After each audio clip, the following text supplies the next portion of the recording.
What's going on, Star Wars fans? Hello there. We are here with a special edition Order 66. Today is the 66th day of 2025. So we have Nick and Mike here.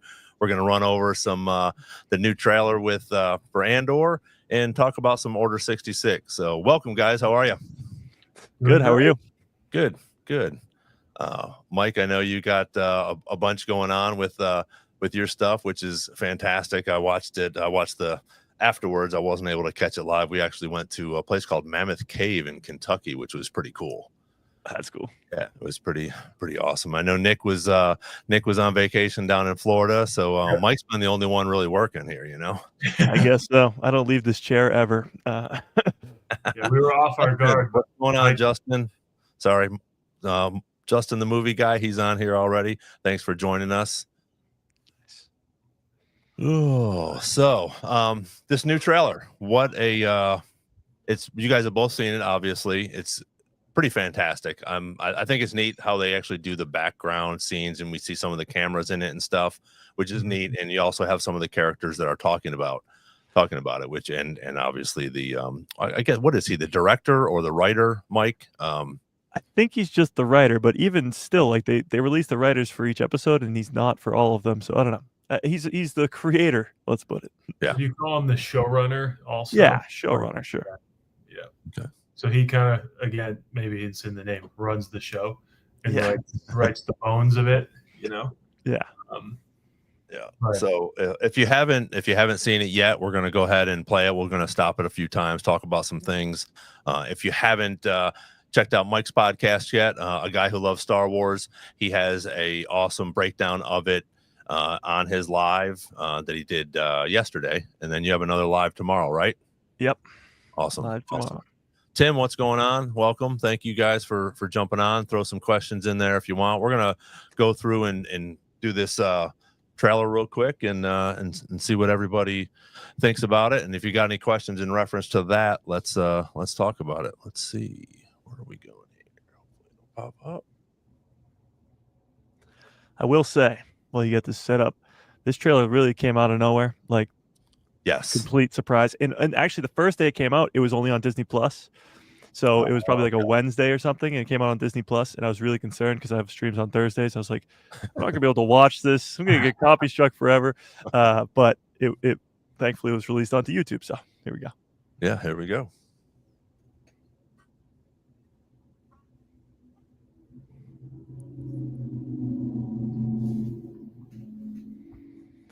I do have to say, and I'm going to stop it right here because dude, this was amazing.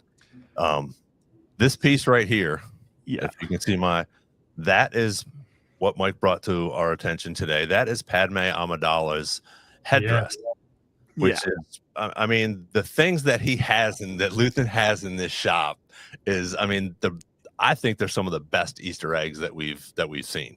Yeah, and to this, I honestly think they noticed that in season 1 everybody was like, oh my god, there's so many cool things in that gallery, and they're like, let's put more.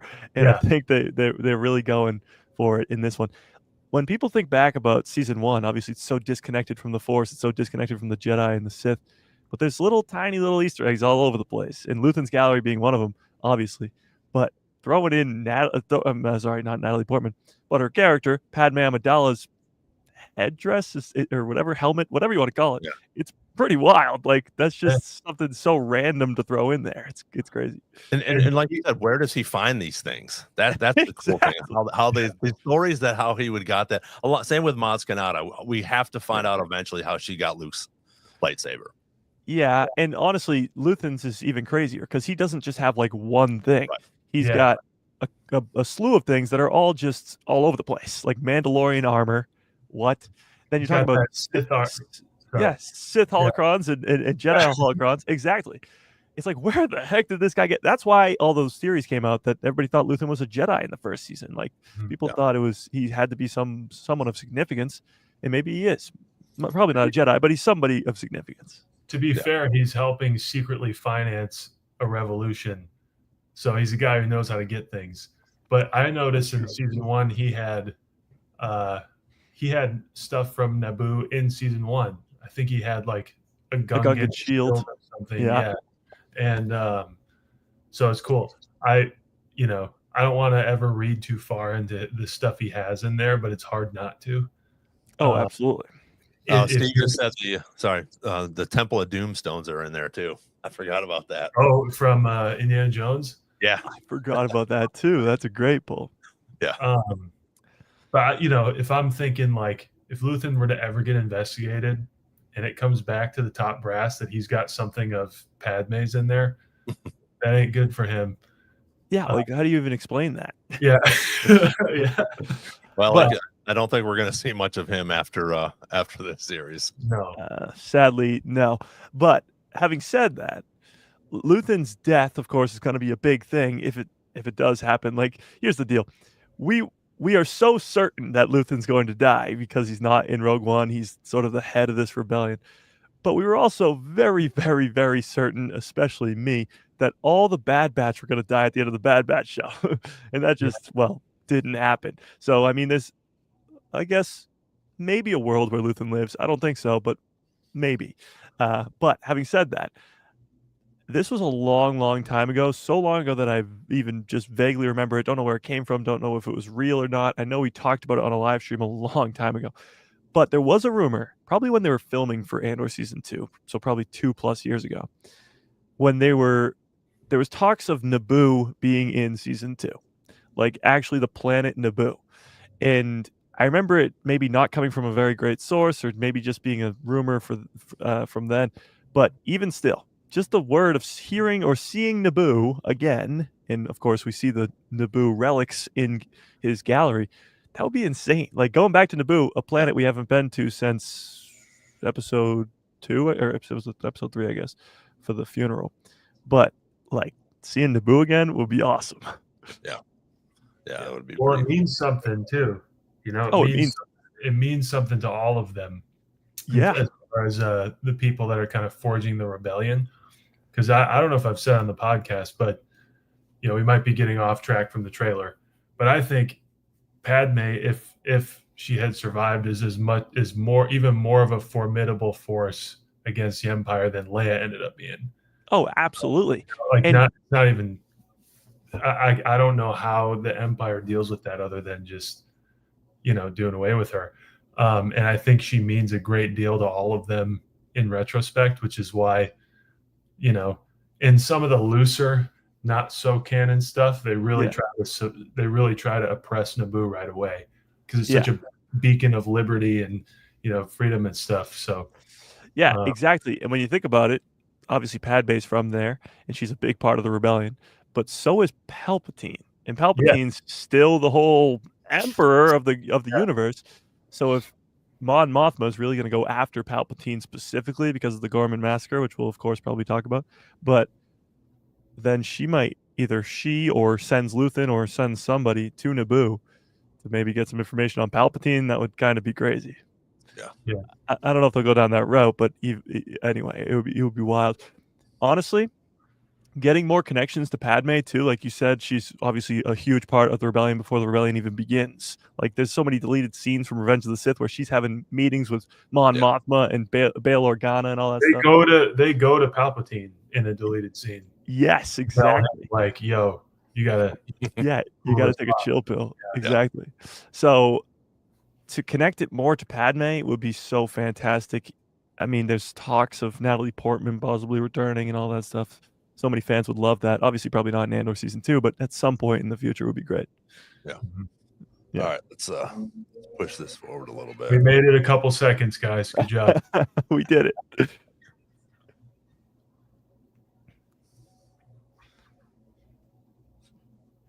That is going to be so cool, I think. I mean, visually, this trailer's so amazing. Oh, yeah. So was Season 1, but I mean. Are we getting like the infancy of the interceptors? Is that what these little tidbits of interceptors, you think? Honestly, I never thought of it that way. That could be. It looks different. I mean, that. Yeah, people are calling them the TIE Avengers, as they are so called, but it is almost like a early model of the interceptors. It's pretty cool. Because they show well, I guess we'll get to it, but they show them several times in this trailer. Yeah. Well, and they showed them in the first one too, I think, right? Yeah.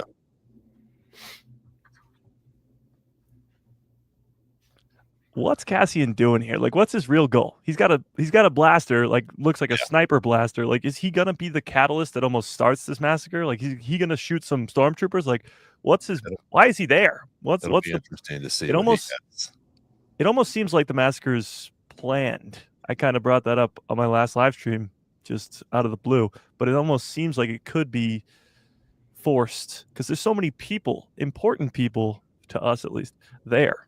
Like, we know Cyril's there. Yeah. We kind of think that Dedra might be there from this trailer we see later. But obviously Cassian's there.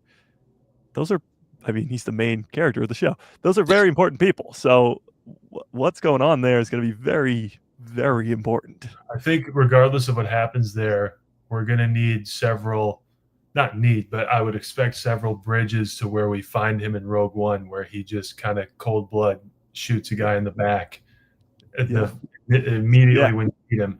So I'd think, I still from the Cassian that we have in season 1, I'm still not convinced he's there yet. No, absolutely not. And he's not killing a bad guy in that alley either. He's killing a friend or like a fellow rebel. He just happens to have people that deserve it in season 1, and now he's just shooting random people. Also, something clicks where he's willing to do that for the rebellion. Where we leave him in season 1, he's not sitting, in this image right here. He's not sitting in a room with a rifle, presumably only for the rebellion. There's some kind of survival instinct playing out. But maybe when we get to this point, like you said, he might be helping spark something. Yeah. But sorry. But no, you're good. No, you're right. And there's just so much to talk about in this, which is fantastic. Okay, you got to pause there. Yeah.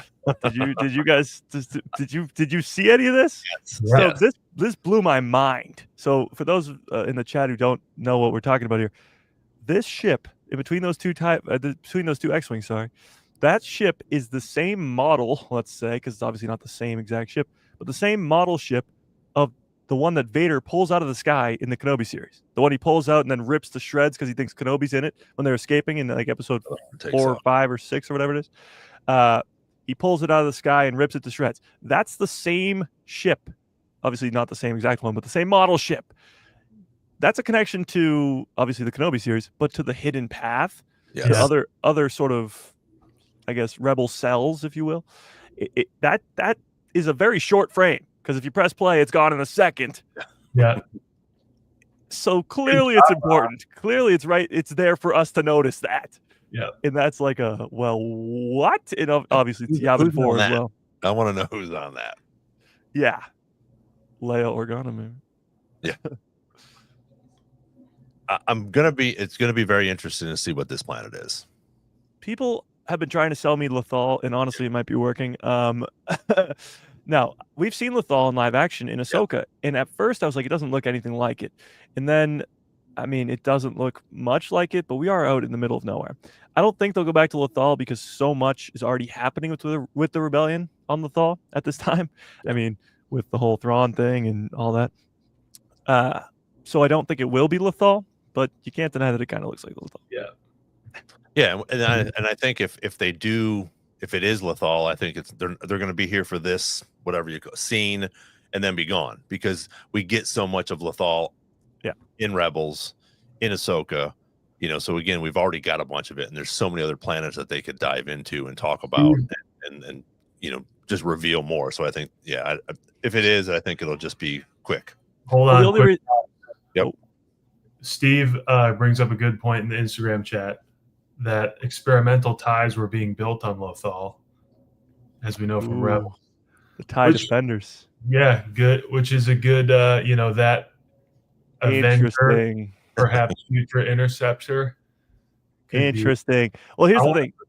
Go ahead. The one reason you would make it Lothal is to connect it all, because right now Andor feels almost so disconnected from everything, other than the fact that Mon Mothma's in it, and that's about it. So to connect it to everything else, I mean, if you want to connect it to Rebels and those Rebels, then you'd put in Lothal just for a little bit, maybe, like you said, connect it to like the TIE defenders and the early concepts of different ties that they're working on. That's a great point. I never even thought of that. That's pretty genius, because Lothal's a big planet. It's a big planet. It's not just going to be one city where they all hang out. Thanks, Steve.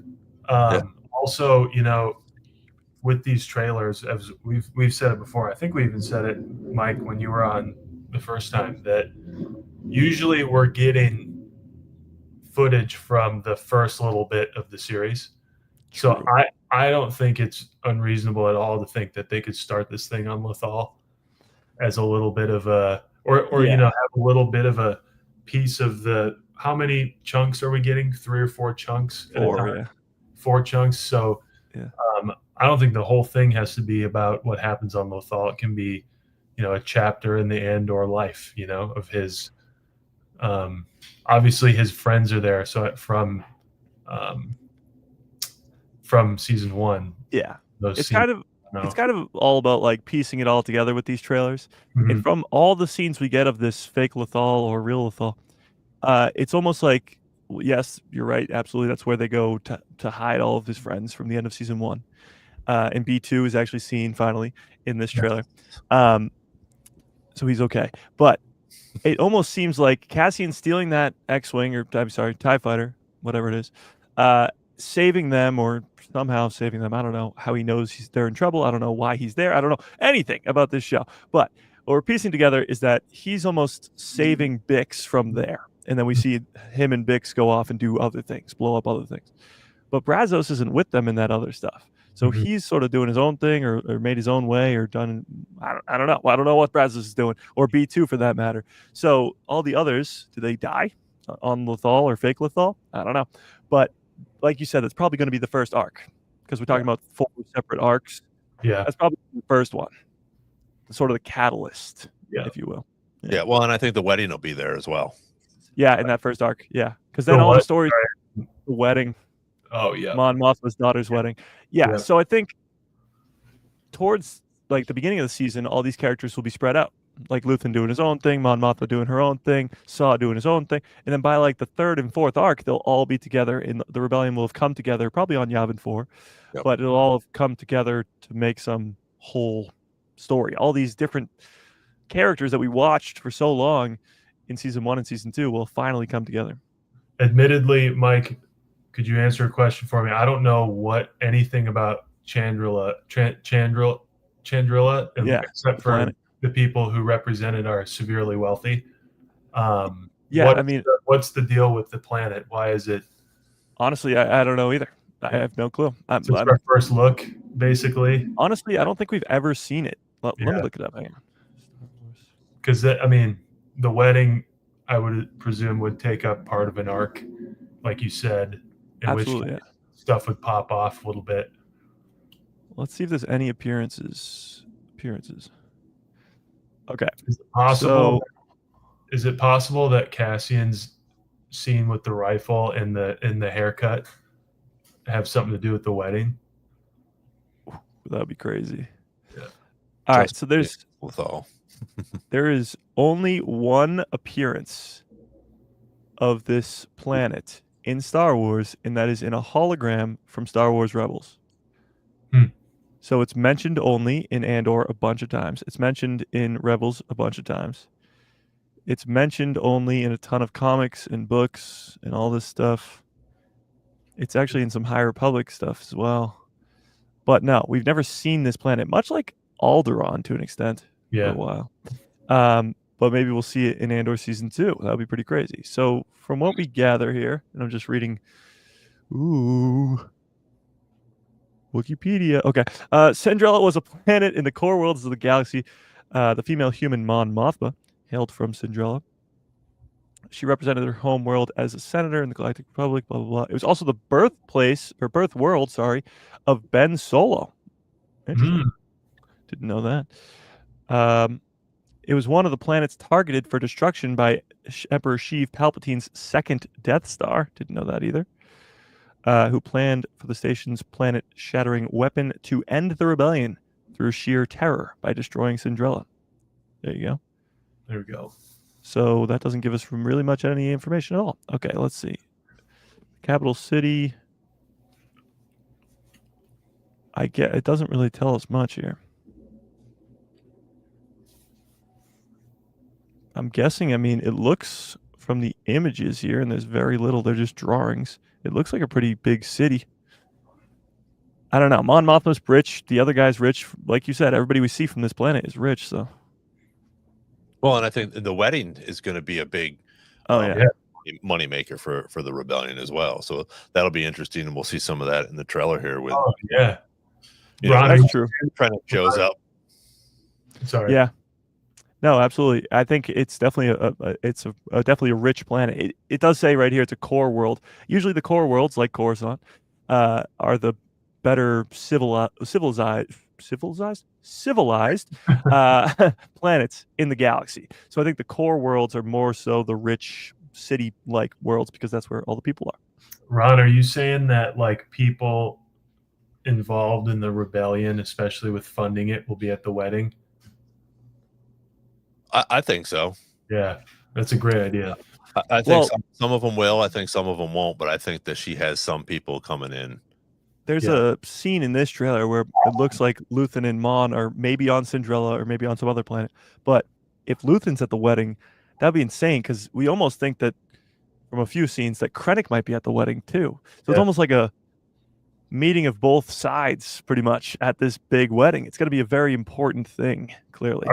Are we at the point in the timeline where Palpatine / ISB are kind of looking into Mon Mothma? She was a little bit in season 1. Obviously, her account was frozen, but I know there's a point where it really picks up, and she's got to get out of there. Well, that's sort of the catalyst to that is the Gorman massacre. Yeah, because she blames that on Palpatine. Yeah, and very, very vocally blames that on Palpatine. And then Palpatine can't have that, so he's coming after her. So that's sort of when she has to leave. That I'm guessing will happen in sort of the last 2 arcs. But yeah, I mean, in the first season, she gets that new driver at the beginning of the season. So they're clearly looking into her. They want to have surveillance on her at all times, all that kind of stuff. Yeah, Should be interesting. Where are we going here? There we are. Roll the tape. Keep it going. Yeah, I mean, like you said, it's beautiful. I mean, the cinematography that they have for this is just incredible. I mean, $300 million. Yeah. Yeah. What does she say there? She says season 1 was the railroad or something, so that they built the track. Yeah, this is going to be the juggernaut. Yeah, which is really cool. I mean, it's just she's such a great character. Oh yeah, absolutely. So here, right there. Yep. The Avenger you see in the beginning and that Avenger are different. Really? Yeah. So the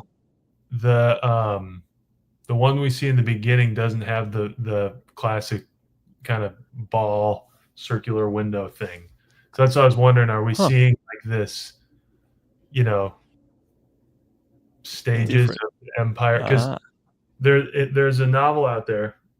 I think it's the Tarkin novel.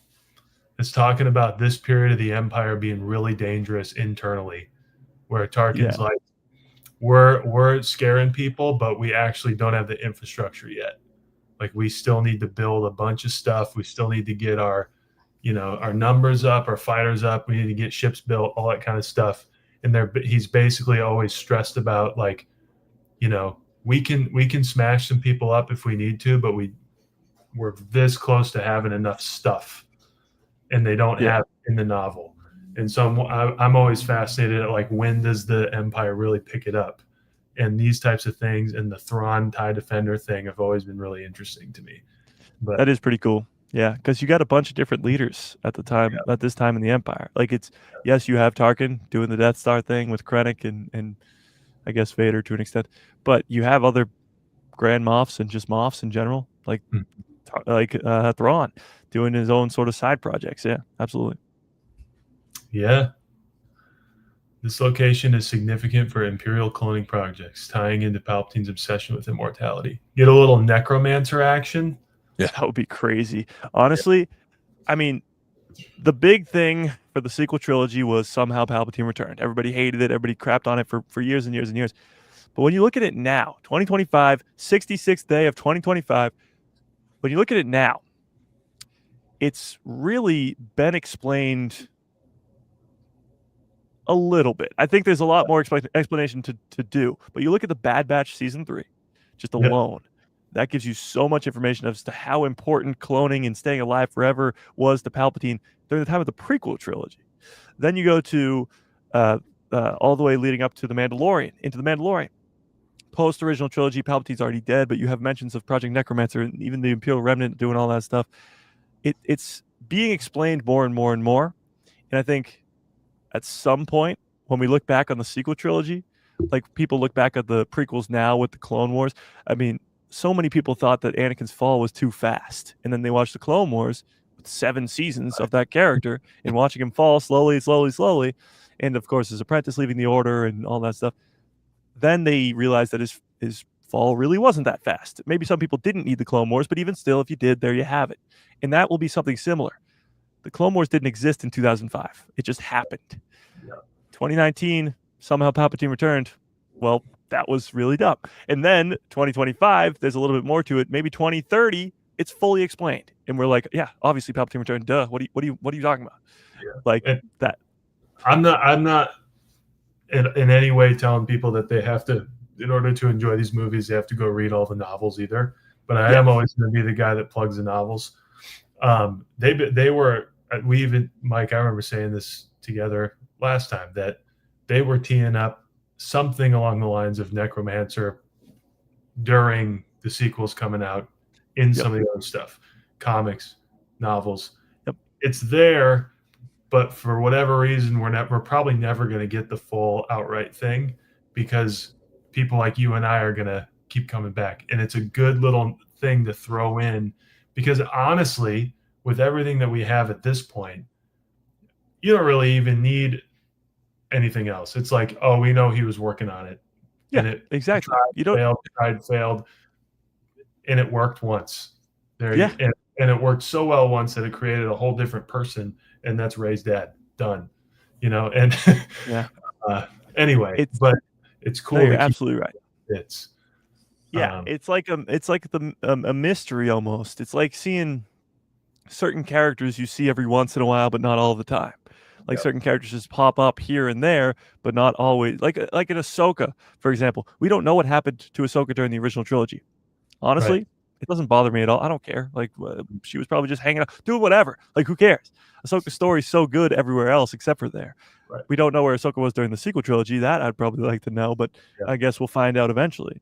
So some things, like you said, you can just tease at it, and it could be like, okay, give me a little bit more, almost like the World Between Worlds too. They get a little bit more, but you don't want the full thing almost just laid out in front of you to an extent. Yeah. And I like it for the same way. Ron pointed this out to me a long time ago, that how like the Force, when the originals were coming out, was a very mysterious thing, and like everyone could do it. Yeah. And I like that a lot better than now. Like kind of got away from it, where it's this very elitist, like there's hardcore like lines in the sand about it. And so for me, on the dark side perspective of it, with Palpatine doing all these weird things, I like that it's weird and only he gets it. I like, if he's the only guy who ever figured these things out, it makes sense to me to not know about it. That is cool. When you think about, obviously, his master was very into it too. Plagueis really wanted to live forever, all that stuff. Even Anakin, his Padawan, is trying to get his wife to live forever, at least save her, at least. So it's all sort of the same story, and it's just, I think the lack of explanation in 2019 was the problem. But if you look at it now, I mean, it's just not. So many people, even in 2019, loved The Rise of Skywalker, loved the Palpatine returned, because Palpatine returns in Legends. Palpatine returns all the time. Like he's never really gone. He's the most powerful. He did the exact same thing in Legends.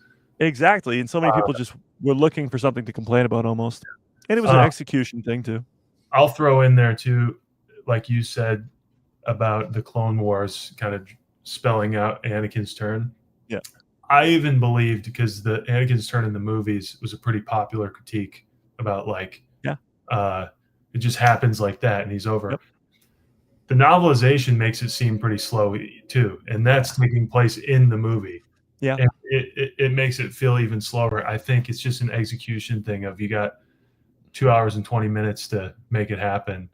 Exactly. And you also have 2 hours and 20 minutes to make people make sure people love him, and then make sure people are heartbroken over it. So, that's why I love Disney Plus so much, and so many people complain that Star Wars isn't on the big screen where it's supposed to be, and I'm so hyped for the Mandalorian and Grogu movie and all the other movies that are coming. But Disney Plus gives you the opportunity to tell so much more story. Absolutely. Like, you're not telling a 2-hour movie, you're telling a 7-hour movie in 8 episodes. Like, it's or 12 episodes. Like, I keep Andor. joking about it. But Andor, we're literally getting a quadlogy. We're getting 4 movies. Yeah.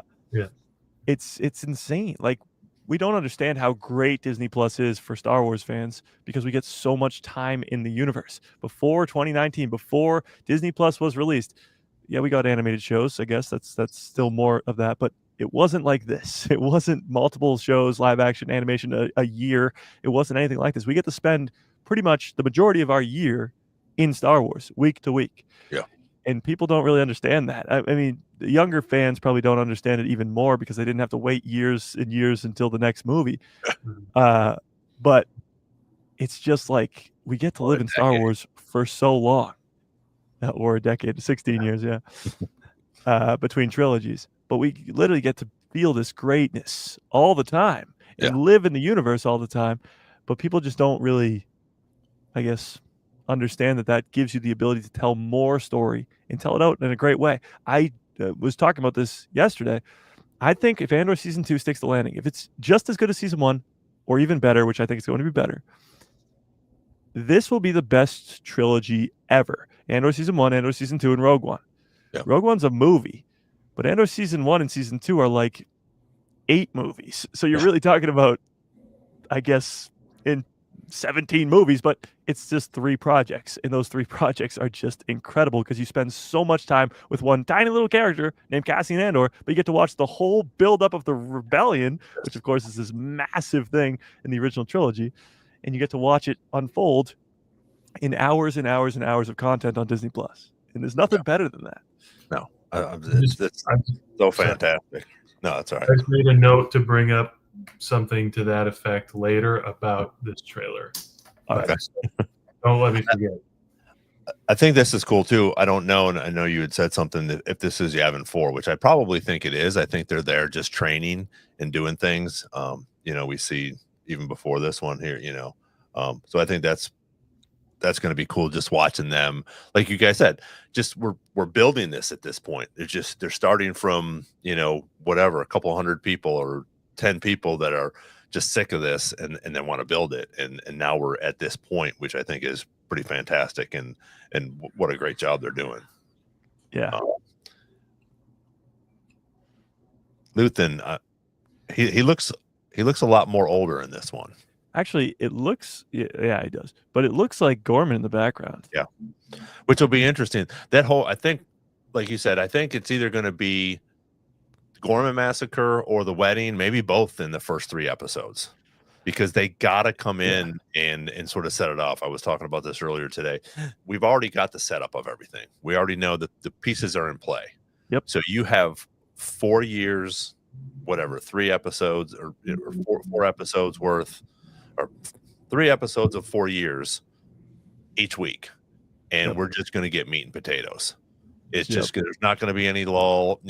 Like you were talking about, even at the beginning for Andor, I was like, okay, this is a little bit slower than I enjoy. Yep. But okay, now we start building up, and it ended up being fantastic. And now I think it's just going to rock and roll the whole time.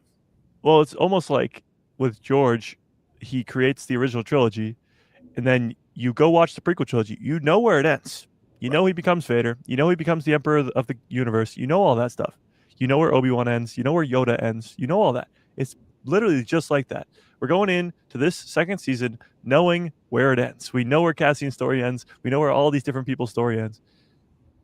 And that's not a bad thing. Like, we got so much great stuff to watch in this second season, even though we know where it ends.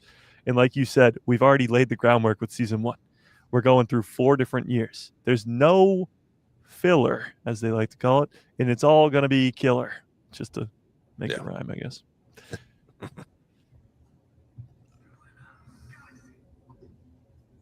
That's a great shot. Yeah. He looks so good, and we know obviously what happens to him as well. But I think that's that whole uniform, and I don't know if it was the actress that plays Mon Mothma that was talking about just, or it might even be later in the trailer here, that the costumes for this are just fantastic. Oh, right there. Hang on, pause. Oh, okay. So Dedra, if you go back, yeah. Dedra's right there in this some new black suit, whatever. If you go back a couple more frames, right behind her, keep going, is Cyril's mom. Yeah. Ooh. So I don't know what's going on there. It's possible they're on Gorman. I don't know. Again, if all these scenes are about Gorman, like that's so focused on one arc when there's 3 other ones. But I don't know what's going on here. Like he's taking her home to meet his mom. I don't know. Are they gonna eat cereal together? Who knows? But I have no idea. She's in a new black suit that we've never seen before. She's only worn all white, and she wears all white in all the other scenes in the trailer. And she's hanging out with Cyril's mom. Like, what's going on here? Yeah. It's they leave on a really weird note too in season 1. So, you know. Yeah. I mean, look at that. I mean, that's just getting to see Coruscant now in 2025 is so cool because the CGI, just the way that they can create it, look and make it look so awesome. It's such a great time. It's fantastic. Yeah.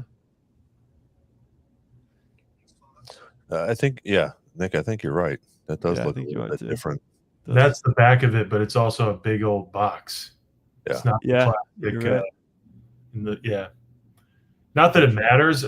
It's a thing I noticed, and I found, that could, like Steve said, if there was anything that would be present in Lothal at that time, it'd be experimental stuff.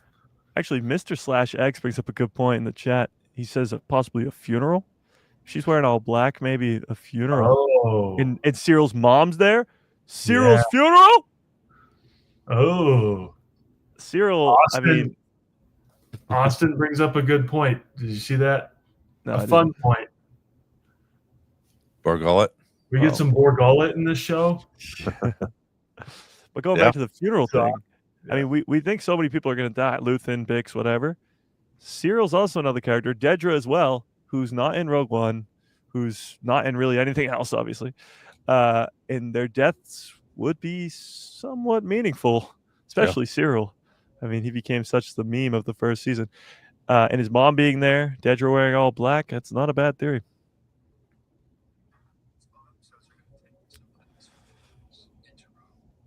There he is. I want to know why he's there. Like, why is he there? Yeah. Like Cassian, I don't know why he's there either, but in the next one, is that him in the middle? Yeah, he's there with all the K2s. Yeah. That's so weird. I never noticed him the first time. Well, the weird thing about this is K2 obviously is going to have a huge role in this second season, how they become friends and all that stuff. That's going to be huge. Who's that on the right? I don't think we know. Yeah, I think they're just wearing a similar hat to somebody. I'm not even going to say the name because I don't want to sound. Well, K2's turn is going to be a big deal. He's going to play a big role in the second season. We only see him once in the trailer, so I feel like him and Cassian are going to be side by side a lot. So maybe they're just hiding that, or I don't know. Especially the last 2 arcs, I think. Yeah. I still think that it's going to – I don't think we'll see him in the first arc. Maybe the second. Maybe that's when he comes around. But then, the last 2 years is when they're going to become friends, I think. I don't think we're going to see too much of him in the first – especially the first arc. Now, is this Coruscant or is this – That looks like Gorman. Gorman? Okay. He's got the nice shades on. It's going to be interesting to see who is on Gorman when all this happens, and that's Bix, and she's just like, I'm not taking any shit. Yeah, is this Coruscant? Like, what is this? Yeah, I don't know what this. Where is she? What's she doing? Why is she doing it? All this stuff is so like we have no idea. It's crazy when you think about it too, because we know where these characters end, you'd think we know what's going to happen. We have no idea what's going to happen in the second season. Much like season 1, nobody knew Aldani was coming. Nobody knew he was going to get imprisoned by the Empire and end up making the Death Star. Nobody knew that his mom was going to, nobody knew any of that. Nobody knew the plot of the show. We don't know anything about the plot of this show except for the Gorman Massacre, and of course K2 being in it and Krennic being in it. That's it. This is good. Yeah. Need a leader. Yeah, which again, he's almost like a mentor to him, which I think is really cool, and it's just going to grow as they continue to go on here, and I think that's going to be, especially when it'll be interesting to see how he dies as well. If it's going to be who's going to do it as well, or is he going to be on Gorman, and do it that way? You know, is he going to die with everybody? To bring it back to Cyril and Dedra, now that we're talking about deaths, Justin asked, does Cyril defect the Empire? I say absolutely not. But yeah, it doesn't seem that way. I think between Cyril and Dedra, I think it's just as likely that one of them has a different kind of death. So one of them's still alive, but is just thrown away by the Empire. In which case, I would think that'd be a Cyril. That'd be more of a crushing blow to that character, than actually being killed in the line of heroism. If one of them is like, no, I know that the rebels are building up, and I know this about Cassian Andor, and they're like, enough from you. I don't want to hear about it, and he's done.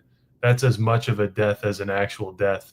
I don't think they're just going to be killing people off like a rogue style. I think there's going to be some really intricate things that lead us to all the mistakes and right things that lead us to Rogue One, which includes the defecting of Bodhi, that sort of all these missteps because of competition within the Empire, all of these really heroic things that unsung heroes in the rebellion are going to do. I think it's going to be a lot more complicated than just something happens and Cyril dies, something happens and Dedra dies. I think it's, No, I like that a lot. He's almost the boy who cried wolf, and they're just like, yeah, we don't want any more of that. Because why would you believe him? Why would you, if Cyril walked in the room and is like, I know they're on Yavin 4, you know where that is?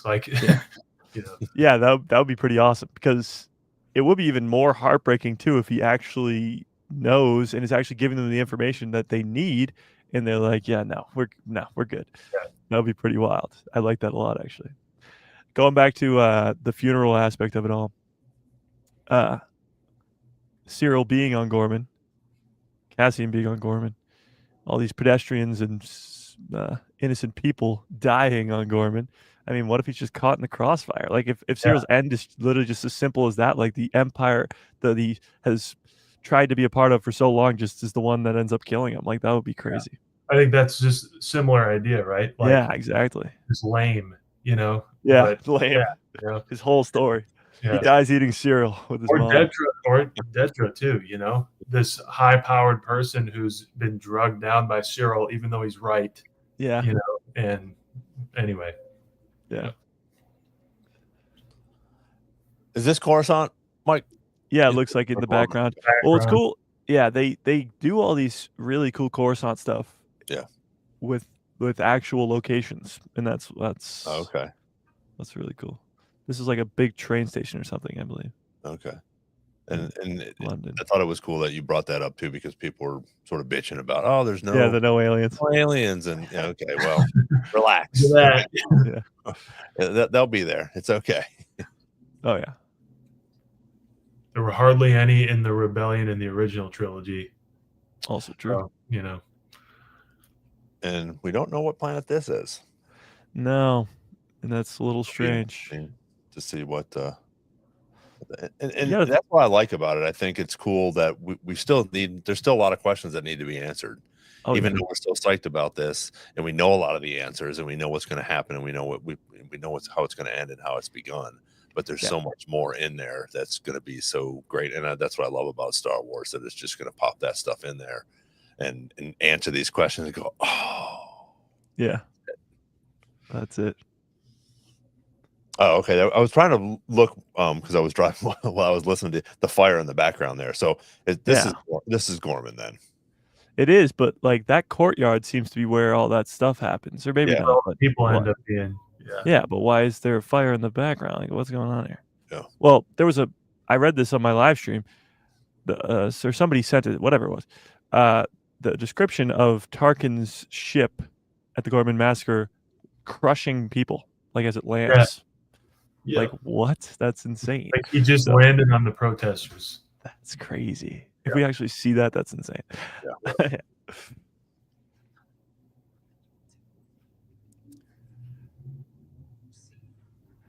That right there, I think that will be interesting if it is the actual order.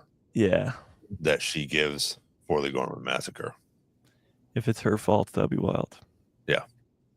Yeah. Because we don't see her after this either. It's true. And there's so much for this Gorman Massacre in this and in the other one.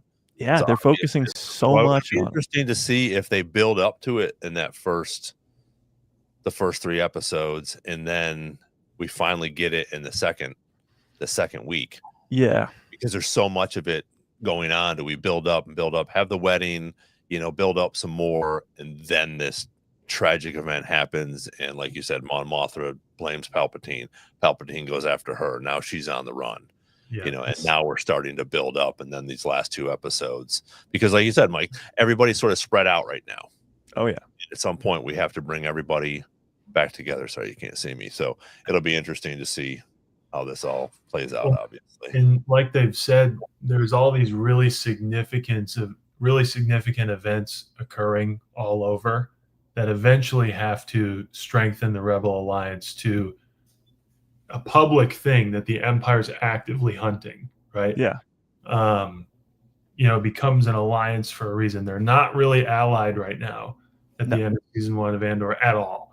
But I think it makes sense what both of you guys are saying. If we get a couple of those events early to set the table, to be like, oh, people who can do something about it are pissed, and how does everybody react? Empire would be on its toes. Absolutely. It kind of ups the drama right away. Justin said, so you think that one of them gets betrayed by the Empire? I think he's referring to Cyril and Dedra. Yeah, I mean, it's possible. Well, like we were talking about earlier with Cyril being the guy who could be like, I know where they are. I know what's going on. That could be a possibility. But Dedra's almost like that in the first season. Like she's already put the pieces together. She's like, these can't all just be happenstance. They have to be connected in some way, somehow. Random. Yeah, they can't be random. They have to be some actual cause, some formed rebel cells. And she's really the only one who sees it. So maybe she's the one who's like, look at this. And they're like, nah. And there's constant little competition with everyone at her level. And I think exactly more than I think it's less about like betrayal and more about like. Yeah, they're all just so. Yeah, they're all so in their own heads. Like Andor says in season 1, they're all so fat and satisfied. You just walk right in and act like you belong. Yeah. Is this Saul's planet, you think? I think so. I mean, I think that's them leaving, because you see it in the next frame. Two tubes and that is there. But, why are they all standing on the cliff though? Like that? That's him right there. Yeah. This isn't interesting. Is this Coruscant? I mean, it looks like it, but I don't know. That's the thing. What draws Cassian, and if that's Cassian and Bix, what draws Cassian and Bix to Coruscant? Like, what is their purpose there? Like, who are they there to kill or save, or what are they there to do? Like, my thing, I think, because you have Luthen and you have Mon Mothma there. Yeah. And once because I don't think he has any idea that Mon Mothma's involved in this yet, does he, Cassian? I don't think he would even know who that is. Yeah. So. But I don't think, to come and see Luthen possibly there, or maybe, like you said, maybe he has a job to do. There's someone there that they want him to assassinate or something, It'll be interesting. In the first trailer, they did that big explosion that they set off. So yeah, they're there for a purpose, obviously. But again, like, where's Brazos? Like Brazos and B2 are here on this planet with Biggs. So why just bring Biggs? Like, I don't know. Well, he might not make it off that planet. That's a possibility too. I didn't think he was going to make it out of season 1, and here we are. That's true. It could be a sad end. Yeah. Right at the beginning. Like, this could be the opening scene of just them dying. Right. Yeah. Mr. Slash S. X. Yeah, I don't think we don't really know who dies in the massacre, do we? No. I mean, Gormans. Yeah. I mean, will Cyril die in that massacre? I doubt it, but it's a possibility, I guess. Yeah, it'll just be a bunch of randoms, I think. I don't know if it was if this was the question, but I think if nothing else, the massacre is meant as like this big catalyst as to why revolution ends up happening. Yeah, like absolutely. A bunch of innocent people are blatantly murdered, and it's really the first time the Empire publicly, they've been doing it the whole time, but publicly makes this like military statement of like, and I think that's probably how it's going to go down. Is honestly, this specific thing might be the catalyst to rule with an iron fist rather than like before, when the Empire first takes over. Well, first of all, they're right after Order 66. The Jedi are the bad guys, and they have to secure the galaxy from the Jedi. Security and comfort thing. Exactly. Yeah, they're like, oh, we're going to keep you safe and all that stuff from all the bad guys, and that's a good thing. But then at some point, and maybe it's the Gorman Massacre, there's a switch over to, no, we're just going to rule over you, and you can't say anything about it. And that's sort of why they create the Death Star, and they're like, yeah, if you don't like us, we're going to blow you up, blow your planet up. So yeah, it switches. They go from that deceiving strength that they go and commit atrocities all over, but then kind of like propaganda slap all over it. And then at some point they turn to, your Senate doesn't exist anymore. If you don't like it, see ya, wiping off the table. So at some point they flip that switch. And I don't know who the player. So to Mr. Slash X's next question, are all the clones gone by now? I don't know. I don't know where we're at. I mean, when we start Andor. I mean, most of them should be. Yeah. But you got Rex. You got those guys that are Gregor. Yeah, Gregor and what was the third one that's there on the planet with them in Rebels? I always forget his name, and it's killing me. But you have those three. They obviously survived. I'm sure there's some clones like hanging around. You see the one in Kenobi who's begging for loose change and stuff like that. So I mean, maybe more specifically to his question, I doubt there are any clones left within the Empire. Yeah, no. They've been phased out by now. Yeah. Justin brings up a great question actually there. Yeah. Will Kino Loy be in the second season? Now, there was a big old rumor that he would be a long time ago. And I don't know if it was ever confirmed by anybody or anything. But to have Kino Loy come back would obviously need a lot of explanation. He can't swim. But he was clearly a fan favorite character from season 1. Mm-hmm. You don't just bring in a guy like Andy Serkis to just do a one-off thing, I feel like. Exactly. So, and obviously he already plays Snoke in Star Wars. So I would love to see Kino Loy again. There's no hints at all in the trailers, but usually that's how they're really good at keeping secrets. Like, that's the craziest part about this.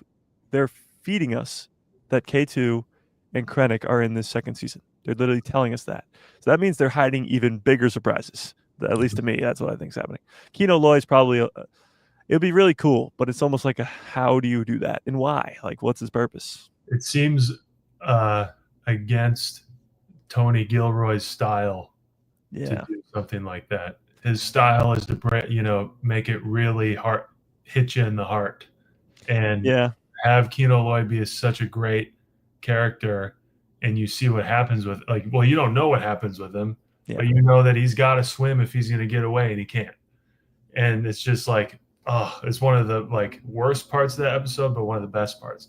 And I don't think it's his style to in the way that we all love, take a beloved character and put him back into the show. True. I think Andor is different in a way that we really have a sense of cost in it. So there's a cost for all of these very cool things. We haven't necessarily been getting. And a lot of the shows that we've had, or a lot of the things, all of our people make it through. And I think what makes Andor a lot more intense in a good way, and is also more accurate for the time that we're talking about, is that everything costs something. Yeah, and I'm rewatching season 1 right now with the members on my channel, and we just got to the point where we're on Aldhani. And of course, having seen season 1 already, we know how it ends, and all those characters, they die.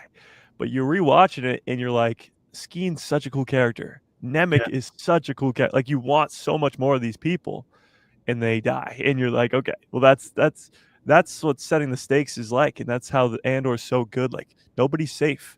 Other than Andor, nobody's safe. So, yeah, it's a great point. I mean,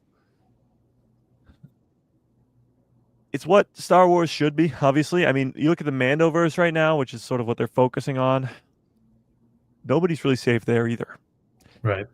I mean, none of them are in the sequel trilogy. Boba Fett's really old. I think he's a goner soon. But even like Din Djarin, like, he's not safe. Grogu, I would guess, is safe. But Bo-Katan, like, all these characters that have been around for a while, they're not safe. Like, they could die at any moment. And that's a great point. Like, that's a big aspect to it. Just at any point, anybody could die. That's a very big point of writing a story. Yeah. I think he's going to have a fantastic role. It'll be fun to see him come back. What's really funny about this is the whole, when they were doing the Secret Invasions promotion like a year ago, and they sat down with him and Emilia Clarke, who plays Kira. Yes, thank you. Plays Kira in Solo. And they're like, will either of you go back to Star Wars? And they're both like, nah. And I'd already filmed this probably. So blatantly lied. Yeah, blatantly lied.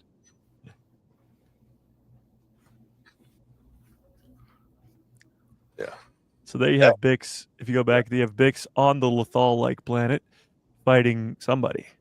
So she's there with Brazos. They're fighting for their lives. And I think the first trailer, Cassian is hugging her on that planet. So, is that Cyril? No way. I don't know. That would be insane. If that's Cyril and he's just like tracking them down, that would be so wild. Imagine that. Nice shot right there to the face. Yeah, I don't know. But even if that's the case, if Cyril's like tracking them down, and the reason that he's on Gorman is because Cassian's there, that would be insane. Oh, no, maybe not. Maybe not. But it does look like him. Like him. Yeah. Yeah. And what is this? Yeah, this is interesting. So I brought this up. I kind of think it looks like, you see all the coils there. If you go back to the very beginning of the I think it's the first frame of the trailer, when Clea or Luthen is messing with the thing when somebody's calling out for help. It looks like it's the same there. So you see all those coils like that way. It's almost like somebody's flooding the system and destroying all the evidence or something like that. Like they're trying to escape. That's what I kind of gathered from it, but I don't know. Because it looks like that's the side view, and then this is the top view. Yeah. But I don't know. It doesn't even look like water coming across it, though. It looks like some, I don't know. That's so cool. Yes. More of the wedding. Yeah. And they showed that again. We still don't know what this is going to be, which will be interesting. Yeah, they showed it in both trailers. It's just something like it's pulling up the road or something. Like, what's going on? Yeah. And that's a totally different ship as well. I think that's cool. You did that in slow motion as well. That the Avenger? Is that what we're talking about? It looks like it, yeah. Because that's nothing like we've ever seen before, I don't think, is it? What? No, I don't think so. A lot like, I mean, it's not, but it looks a lot like Kylo Ren's fighter in the rest. Yeah. Right. Well, you see that there's two people in that transport or something looking up at it. I think these are the people going to, and stormtroopers too. So I think those are the people on this Lothal planet going to sort of capture Bix and Brazos or whatever they're doing. Okay. Yeah. And then of course K2SO, badass as ever. So, yeah. So this is him. He's already been reprogrammed or turned or whatever. So, and I have no idea where he is, but that's pretty cool. And then, of course, he says it's the end. Yep. That'll be interesting. Like you said, seeing the Senate, yeah. It's cropped out because How obviously. close can we get in there? No, he's not there. Are we going to see the big man in this? I hope so. Or you're the big man? We had so many chances. We had so many chances to see him in the first season. Yeah. Like Mon Mothma spent so much time in that Senate building. I was waiting for Palpatine to just come up at any moment. But I feel like he has to be in this second season because of the whole rivalry between him and Mon Mothma. Like the reason she has to leave is because she blames it all on him. Yeah. So I feel like he should have a sort of Bad Batch season 2 moment where he comes up from the middle and just sort of. And if we're doing any kind of like the same way we were in season 1, if we're doing any kind of politics in this season, we end this show like a day away from the Senate being dissolved. Yes. So like, I don't know. I mean, we might. I feel like we'd be getting the build up to that at least. Oh, absolutely. And I think Mon Mothma leaving. And here's the thing: this is Cassian's ship, or I guess the ship that he has, leaving Coruscant. Yeah. So is he leaving with Mon Mothma? Like, is she hitching a ride from Cassian, or what's the deal? Oh, I don't know. You go. So when you're saying they're going there to kill, I don't know if they're going to kill somebody. Maybe they're getting her out of there, an extraction. That's possible, yeah. I mean, she might need it. Like, she might need the best of the best, and Cassian's probably the best they got. But I think you're right. This is the scene. If we're going to see anybody like that, whether it's Palpatine or Massa Mesa. Yeah. Massa Mesa would be cool, too. Yeah, just, again, just in passing or saying something, to whoever's, addressing the Senate would be pretty cool. Just it would be awesome. And again, seeing the Senate building, seeing Yavin 4, like those two really, really make you think you're going to see Bail Organa. Like you could see other senators too that we've seen before in Star Wars. Maybe, I don't know. But Bail Organa seems to be that guy. Like he's in Rogue One. He's there on Yavin 4. He's obviously a senator, so he could be there. And he's in Kenobi. So, like, he's been around. He's still there, and he can come back. It's just a matter of will they do it. I think. We've got a Bail Organa question in the Instagram chat, but I'm going to wait till we're done with the trailer because it's a little bit off from Andor.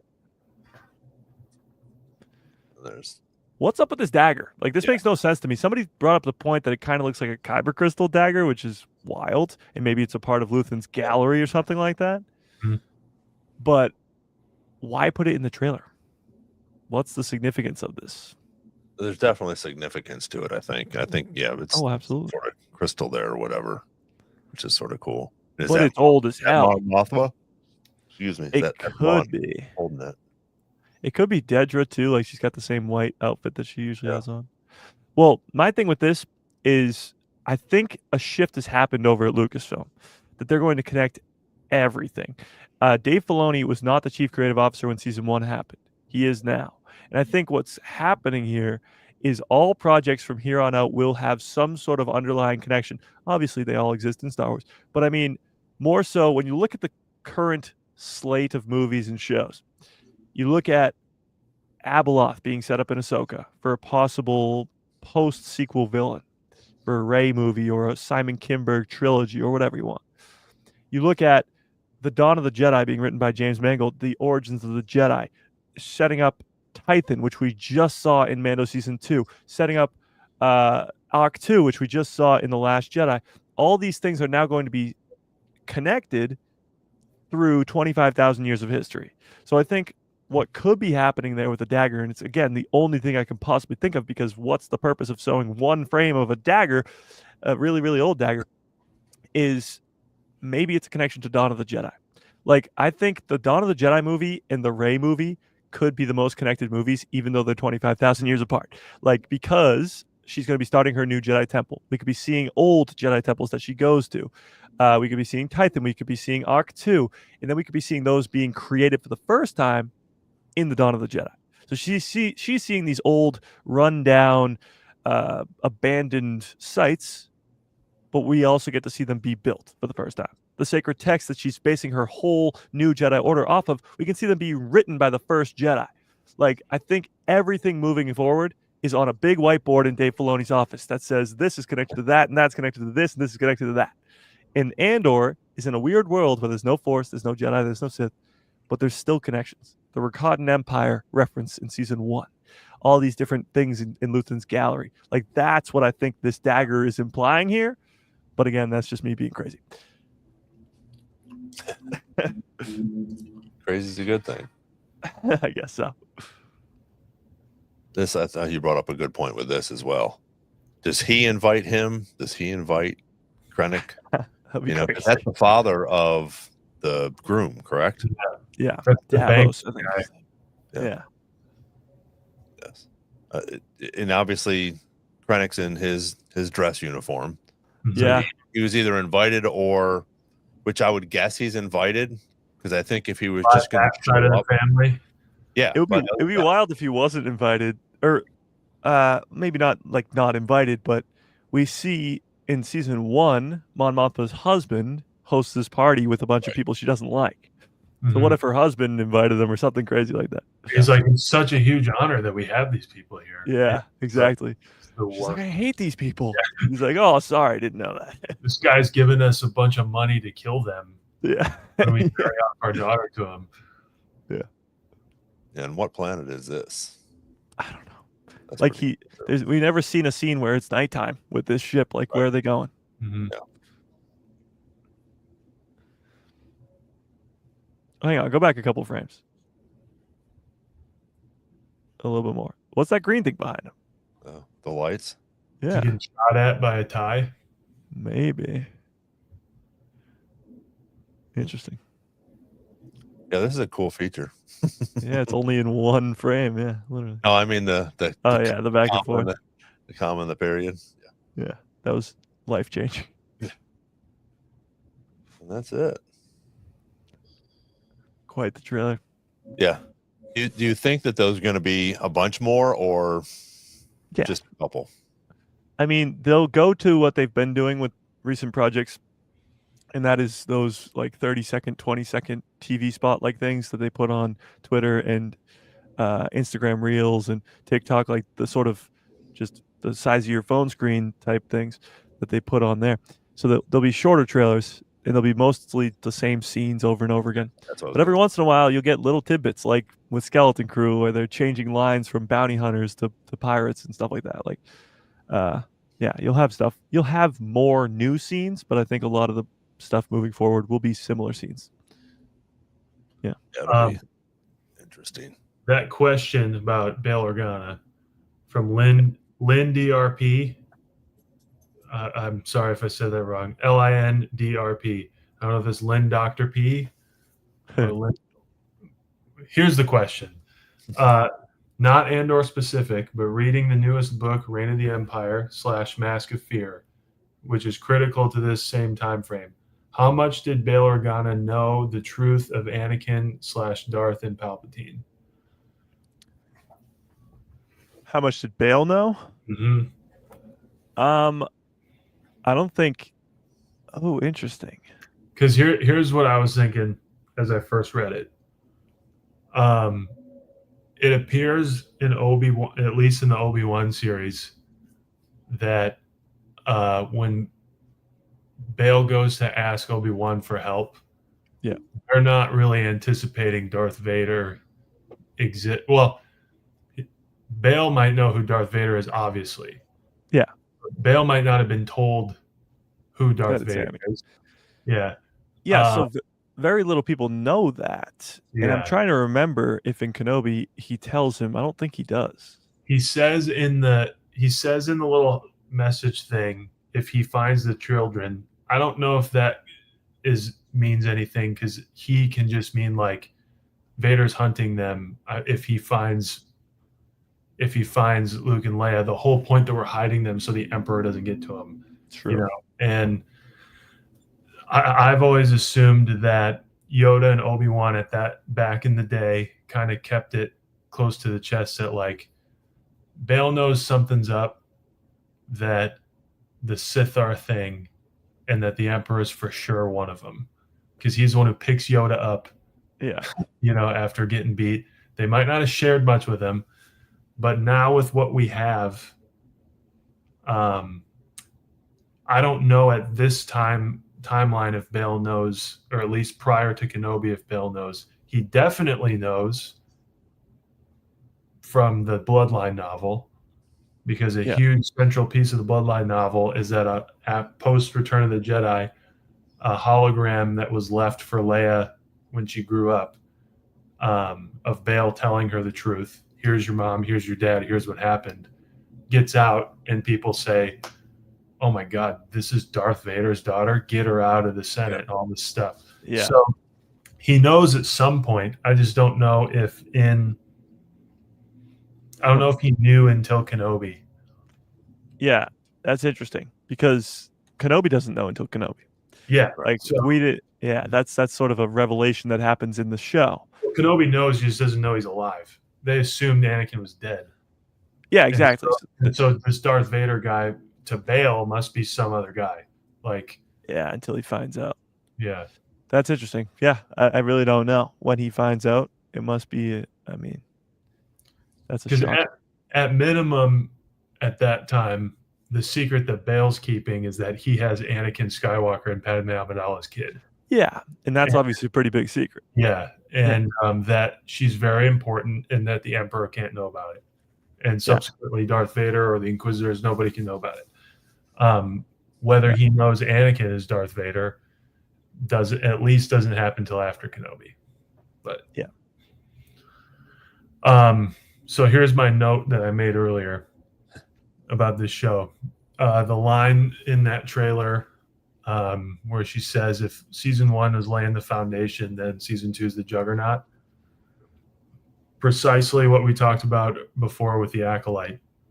I think Andor is going to prove that if you lay a first season down and then deliver hard on a second season, that it makes the whole thing even stronger. I'm so glad you brought this up. Yeah. So I think there's some Acolyte hope here, in the sense that, again, I've said it too many times, really hard to tell that intricate of a story in 8 30-minute episodes. Andor's doing it with 12 apiece.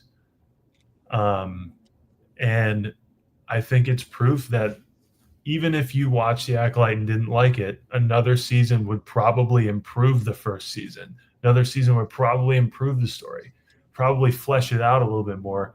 That is, if you want to give it a chance.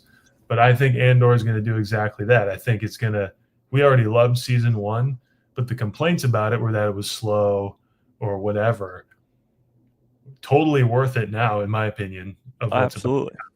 But, yeah, that was so – I completely agree with you. And that's absolutely a spectacular point. And I bring up the same thing with Andor as with The Mandalorian. If Mando ends after season 1, you don't get season 2.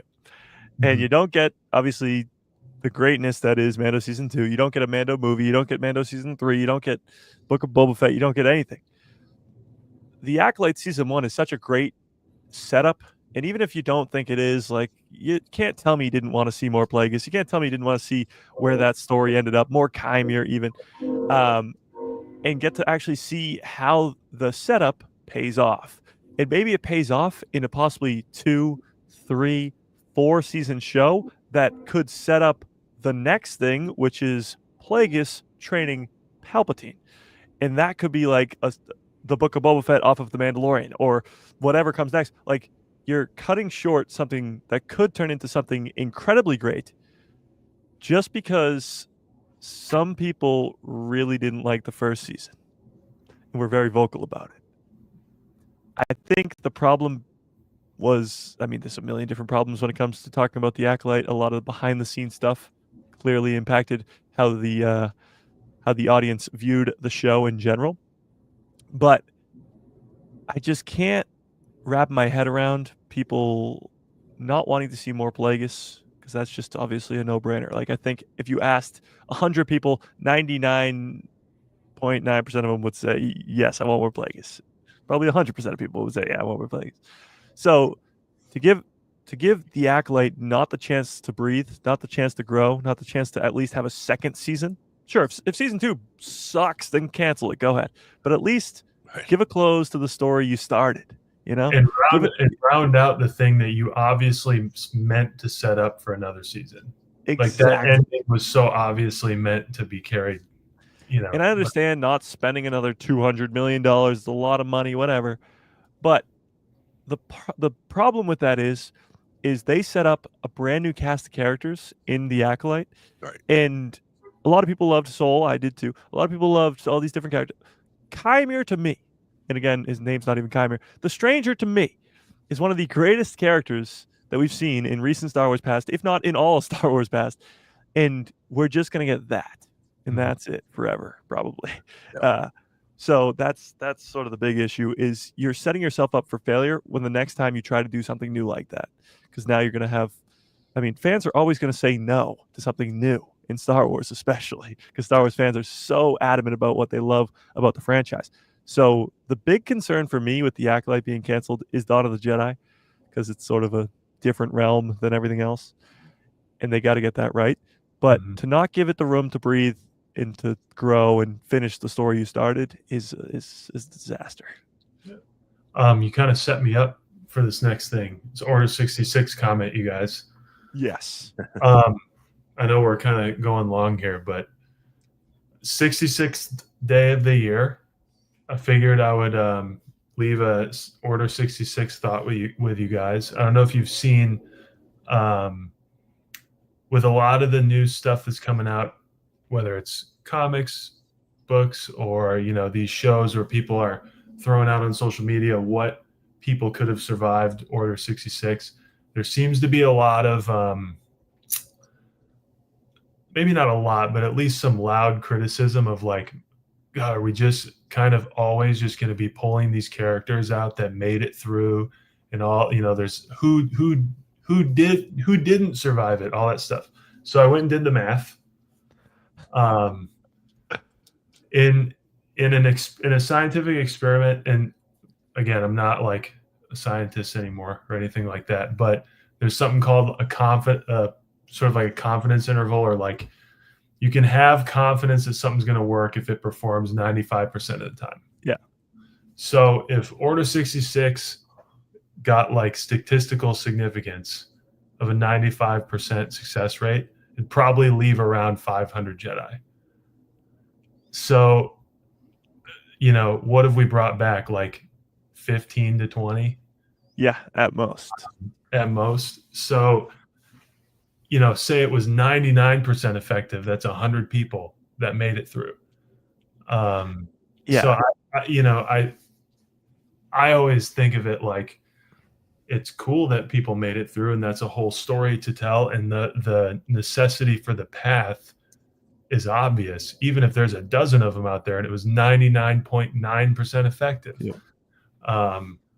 But 99, 98%, that's a pretty good percentage. The fact that Palpatine created an entire Inquisitorius to go handle it after the fact means that he knows there's got to be a lot of people out there, and it's what they do every day. Every minute of every day is hunting these people down, and they're successful at it. Yeah. So there could be a couple hundred people out there, well, of varying degrees, absolutely. So what you're completely spot on. The crazy part that people can't wrap their heads around for some reason is that there was over 10,000 Jedi, or at least 10,000 Jedi, whatever it is, 10,000 Jedi. So I don't think people give enough credit to what Palpatine actually accomplished here. If he did truly kill 9,980 Jedi, that at one day, he killed that many Jedi. That's insanely impressive. Like, that's so unbelievably crazy. So the fact that 20, 30, 40, 50, 60, 70, 80 Jedi are roaming around there, that should be how it works. How on earth would he be able to kill 10,000 people across the galaxy all at the same time in one order? That's it. You can't tell me that at least 100 of them, or let's say even less, at least 50 of them only had a couple clones around them and couldn't just fight them off.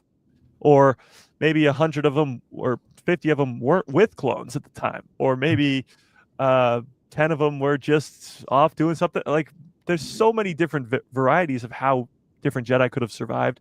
They could have just not been near clones or whatever. Like, that's I hate that complaint so much. Like that all these people who survived. Oh, everybody survived. Order 66 was pointless, I guess. Like, no, obviously it wasn't. Like, what? And so here's the other thing. I know there's the will of the Force has a lot to do with this, but like Obi-Wan should not have made it out of what happened to him. You know, fell, very far into water. Which, let's be honest, there's some Force stuff going on there, because if you hit water from, it's like hitting concrete. So I think there's a reasonable path to the path, that there could be hundreds of people, and even if, and they just have to find them, because they're probably so spread out. And like I said, it was enough for presumably the smartest guy in the galaxy to immediately say, we need an entire arsenal of Force users to be spending every second of every day competing to go find and kill these Jedi. Absolutely. Because and when there's no way it worked completely. Yeah, exactly. And even that, like, they do kill a ton of Jedi. Like, in the years following Order 66, they do kill a ton of Jedi. Vader, Palpatine, the Inquisitors, they kill a ton of them. So even the ones that do survive, they're not surviving till the original trilogy or even post original trilogy. They're probably going to die to the Inquisitors right away. And that gives you another great story to tell with it, where they die to the Inquisitors, get hunted down. I think as we're talking about Order 66, I was thinking about this.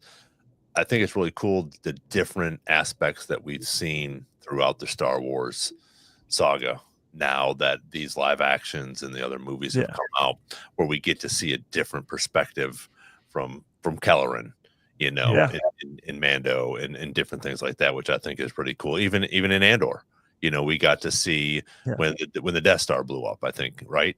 So I think those things, when we go back to things like that, but Order 66, we were able to get a whole bunch of in Rebels, with Caleb and his apprentice.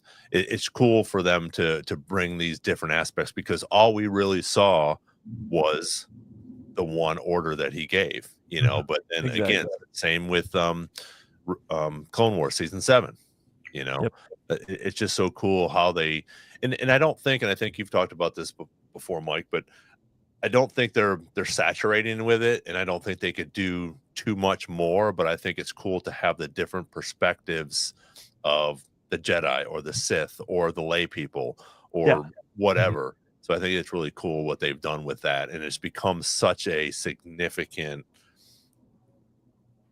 obviously, protocol that he did in this, but in the universe, it's become such, everybody knows what Order 66 is now. Oh, well, 100%. What's really cool too is Order 66 is almost a catalyst for creating new characters. When you look at Kelleran Beck or Grogu or Cal Kestis or Kanan Jarrus or whatever, because you have 10,000 Jedi, like we talked about. In the prequel trilogy and even in the Clone Wars, you probably only see at most 200 at most, right? We're not seeing more than 200 Jedi in the prequel trilogy. It might be 100. Yeah, literally.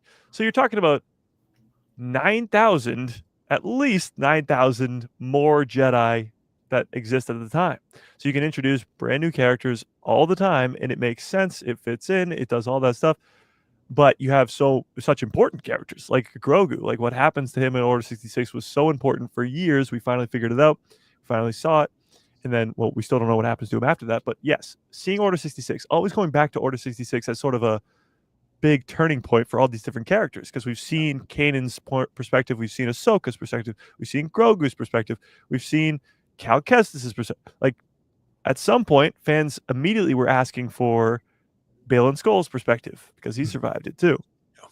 It's something that fans want to see. It's so cool. And if there's a character who's a Force user that's alive, I guess, during the time of the original trilogy or post-original trilogy, and they're old enough, you go, okay, I want to see their Order 66, how they survived. Like, I want to see that, because it's that important of an event, especially for a Force user. So, Yeah, absolutely. I think we might see that in Ahsoka too. Yeah. We're Balin, so we get to see a little bit of how he survived at, maybe where he was or what happened. Obviously I don't think he was probably not on Coruscant at the time, but that would be cool as well, because again, the fans are wanting more of that. So why not give it to him? Give him a 30-second or a minute, flashback to how he made it out of there. Exactly. Oh, sorry. Go ahead. Well, I was just gonna say, and that's what I really hope. I hope they keep going with the Tales of the Jedi. I know Tales of the Empire was not very well received, I guess, or at least as well received as Tales of the Jedi Season 1. But I hope they do more Tales. It doesn't even have to be Tales of the Jedi, because with Tales of the Empire, you got Barazofi's perspective. She was a Jedi. She eventually turns back to the light at the end of that. But that's another Jedi who survived Order 66, technically. And you got to see that perspective. So I want Tales of the Jedi Season 2. I want Season 3. I want Season 4. But I want Tales of the other stuff as well. But Tales of the Jedi specifically can give you that Balin Skoll, how he survived Order 66 story and stuff like that. Because it gives you, I guess, Ahsoka's aftermath of Order 66. But yeah. And technically the Inquisitors all survived it too. But yeah, they're all Jedi. I saw this thing posted to the Star Wars Reddit, or one of the Star Wars Reddit pages, recently about Order 66, and about, someone was asking, how come it was so successful and then it was so hard to it was specifically about Yoda and Obi-Wan coming back to the temple and easily getting in. Interesting. And the best answer was, first of all, if you take the 10,000 people, they're kind of at the tippy top. So probably the hardest execution of the whole thing for just clones, right? Yeah. But the top answer made a great point that, like, the entirety of Order 66 took both of them even by surprise, and the element of surprise was so massive in the middle of a war all over the place. The newly anointed Darth Vader is leading the charge into the temple with that element of surprise. And you see in all of the media, not just in Revenge of the Sith, but in Clone Wars and all these places, how incredibly sensitive a Jedi is to what's happening. And how even in that one moment, all it takes is, that 10 seconds of being like, oh my God, something's happening, and they get you. Yeah. So they're like, Order 66 at the temple, no one's making it out. Very few people are making it out. Obi-Wan and Yoda, knowing what's happened and going there on a mission, easy. Bang, bang, bang. It's right behind you, Ron. The Yoda. Oh, yeah. Having a little fun with it. Yeah. And they easily get in there, and then it's built into the story that, like, it's less guarded because there's a special session of Congress and all that, all that kind of stuff. It was an interesting point that someone made, like, it's such an intense element of surprise that was really made to just totally do as much damage as possible, and the point that these hypersensitive wizards, if you will, are feeling this happen to everybody right before it's happening to them, and they're off their game completely. They're off their game anyway in the midst of the world, in the midst of this war. But that whole event is like, it's a compounding issue for them, and they just keep falling. But it's the last thing that any of them see coming, because none of them saw Palpatine coming. None of them saw any of it coming. So they worked side by side with these clones for 3 years in this war. Last thing they think is these clones are going to turn on them. Like, obviously. What I find really cool about Order 66, seeing it from Clone Wars Season 7, is that Ahsoka senses it coming, like, before it happens to a little bit of an extent. Well, Maul knows it's coming because he knows the plan, because he was supposed to be dead. But Ahsoka senses it coming. And I think that's more so because she has a connection with Anakin, being her master. Former master, I guess. Well, she feels what's happening with him. Yes, with him. Yeah, exactly. Because she hears, like, I need him, and, like, all that stuff. But it's really cool is the whole Maul of it all, because Maul's perspective of it all is he's trying to draw Obi-Wan to Mandalore and Anakin, I guess, so that he can tell them what's happening. Yeah. He wants his revenge on Obi-Wan as much as anybody else, of course, but he wants to help. He wants to stop Palpatine. Yeah. That's pretty wild. Yeah. He knows what's going to happen. He wants to stop it. So, and he literally tells Ahsoka, offers to help and offers to join him and change the whole course of everything. I'm gonna amend that real quick, because part of his thing is that the scale of it all is gonna happen. Yeah, it's gonna happen. But if I can get Obi-Wan and whoever controls Skywalker, me via Obi-Wan and him, or me and you, Ahsoka, like Jedi are beyond saving. Like we can get this guy, and then we can, true. We can rule the galaxy. Yeah. He's in it for more so himself. Yeah. Mike, let me ask you this, and I don't know if you'll know this. So I know we were talking and brought it up again with Cal Kestis, with Order 66. If Cal Kestis is a cameo in Andor, let's say, does that bring those games into canon? Because they're legends now, correct? No, the games are canon. They are canon. Oh, okay. Yeah, they are. Well, seeing Cal Kestis in live action at all is going to be awesome, for sure. But the games are canon. The stories that exist in them, you see the Inquisitors, you see all that stuff. Yeah. All right. As far as games goes, the cutscenes are canon. Obviously, then whatever you do is, gameplay, just gameplay. But, yeah. Okay. All right. Cool. Same with the Battlefront campaign story. Yeah, campaigns canon. Yeah, that's what I really like about the video game side of things.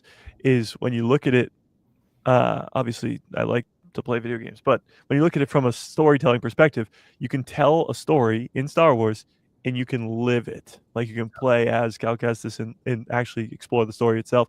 That's why I liked Outlaws a lot. Not a lot of people really liked Outlaws. I loved it because it was an open world Star Wars game, so I could do whatever the hell I wanted in Star Wars. Yeah. That was what's cool about it. But it also sort of fills in a gap for Lando's story and all that stuff. So Hondo Bacchus. Ron, your boy Bill Burr's episode where they go and they talk about Operation Cinder. Yeah. That occurs in the second Battlefront game. In the campaign, yeah. It's like a big point. A droid shows up to this Imperial Admiral, and it's like a hologram of Palpatine's on his head, telling him Operation Cinder, go do it, all this stuff. And they do it. And it's not just one place. I think it's a bunch of places. Yeah. And so you get to see. So Bill Burr's character is like in there, or was like he was out, or whatever. But cool. Well, thanks everybody for joining us. We're almost going as long as you do, Mike. Got when there's half here. When there's more people in the chat and you have to answer questions, when there's more people talking, like it could go on forever. Yeah. With the three of us going back and forth. So yeah. In Order 66, today is the 66th day of the year 2025. So again, Mike and Nick, I appreciate you guys coming on. Everybody else that was here with questions and stuff like that, thank you for joining us. If you have stuck around, we have a special announcement. We will have a special guest. I have had a thing up here on our on my big screen. Just a little bit of a secret, but we have a special guest that we will be interviewing in the next few weeks. So please stay tuned. Vanessa Marshall will be on Star Wars Jedi Chat. So we're excited about that. She's going to come on and talk about some of her new things and being involved in Rebels. Great person. I've talked to her before. She's very, very witty. Just a great person. They call her Space Mom. She talks about how she had snacks on scene, when she was doing the voiceovers and everybody was there. So we're really excited about having her on here. So again, stay tuned. Let everybody know. We're going to go ahead and wrap this up. So again, thanks guys for coming on and talking. I know we could probably go on until probably about midnight or so and just keep talking. If you haven't yet, please check out Mike's podcast. It's an awesome podcast. He's on live 3 days a week. And tomorrow. Yep. Yeah, tomorrow. Is it on noon tomorrow? It's 2 p.m. Eastern Standard Time. 2 p.m. Eastern. Okay, cool. Yep. Yeah, so 1 o'clock our time. Yeah, because I came in about half hour late the last time. I was like, oh shit, it already started. Then I try to catch up so I can hear what's going on at the same time. So yeah, a guy who loves Star Wars. Check out Mike over on YouTube as well. So again, thanks for everybody for being here, and we will see you on the next Star Wars Jedi Chat. Bye, Mom. Be with you.